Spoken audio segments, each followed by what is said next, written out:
The attack on Speaker Pelosi's husband was not an isolated incident. Studies and media reports show such violence has been happening more frequently over the last 2 decades, especially in the last several years. I want to bring in Robert Pape. He's the director of the University of Chicago's Project on Security and Threats. Robert, you've been talking about this for a long time, and I wonder if you could talk to me about the threats you saw increasing and the violence you were concerned about, and this most recent incident related to Paul Pelosi. Are they related? Is it on a continuum? How do you classify the two? Yes, we have been studying political violence, especially since the January 6th assault on the Capitol at the University of Chicago Project on Security and Threats, and conducting national surveys of violent sentiments in the general population. Just a few weeks ago, I was on Face the Nation, one of your related shows, warning about our upcoming season of the political season could become quite violent. And unfortunately, what we've just seen in the attack on actually Speaker Pelosi, which also hurt her husband directly, is right in line with what I was concerned about and what we need to be concerned about going forward. There are millions of adults in the mainstream of America who have pro-Trump violent sentiments related to the steal and what we saw on January 6th.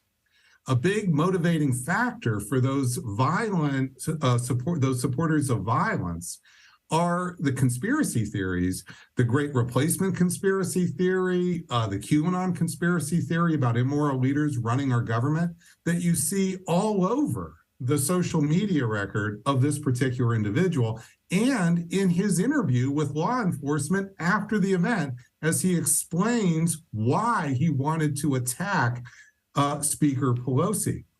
Unfortunately, we need to realize that while the voting season may be coming to an end on November 8th, the violent season associated with this year's election is only beginning. When you look at the work you were doing in your discussion with Margaret, you were already very concerned when you talked to Margaret. That was about a month ago, a little over a month ago. Leaving this specific case aside for a moment, have you become more or less concerned in the month since you talked to Margaret as we get closer to Election Day? It's the same set of concerns. Now that we have a data point confirming those, of course, now more confidence in that assessment that I was sharing. But so your viewers know, our survey finds that the equivalent of 13 million adults in the United States as of September agree that the use of force to restore Donald Trump to the presidency is justified. And more millions agree that the use of force is justified to prevent Trump from being prosecuted for mishandling classified documents. So what you see in our survey is millions of individuals with violent support for Trump, not just want to vote for Trump, not just think the election was stolen, but go further. And so the environment in which we have had more political rhetoric, advertisements by Republican candidates shooting targets, saying they're going rhino hunting or Pelosi hunting.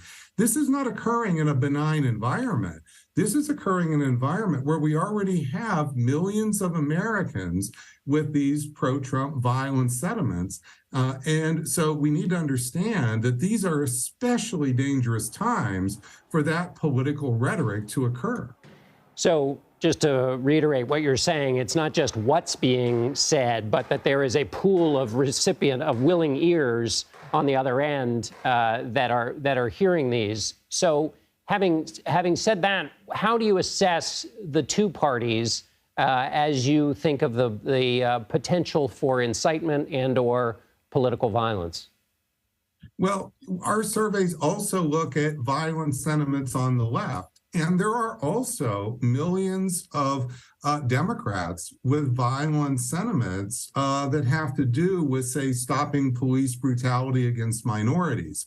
But the difference between the two parties is that on the left, we have President Joe Biden trying to dampen that that violent discussion here. You can look at his speech on the Dobbs decision the day that occurred, and you'll see big fat paragraphs by Joe Biden calling on Democrats not to be violent and to vote instead.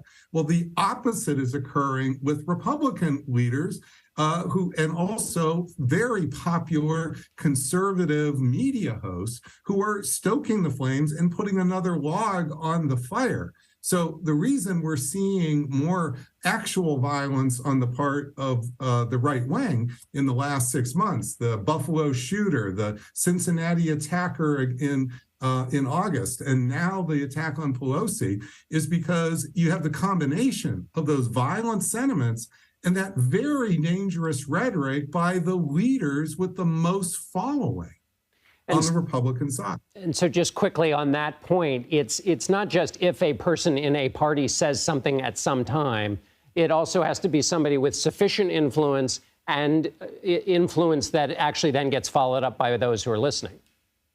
Exactly. This is not a fringe social media phenomenon where there's something on 4chan somebody once said somewhere sometime. That's not what's occurring. What's occurring is almost on a weekly basis in former President Trump's rallies, he's putting a target on Nancy Pelosi's back. And this isn't just Nancy Pelosi. We have to remember that during the January 6th event, he sent out tweets about how Mike Pence let, quote, us down, which then triggered the chance to hang Mike Pence. So this is happening over and over again on the part of very popular Republican leaders and also media hosts, by the way. And if this continues, in this environment, that's where the danger comes. So if we were in a much more benign environment, or if the rhetoric was occurring by much more minor figures, then we wouldn't be having the dangerous cocktail. It's the combination of those that put us in this precarious moment. All right, Robert Pape, thank you so much for walking us through that. Appreciate it.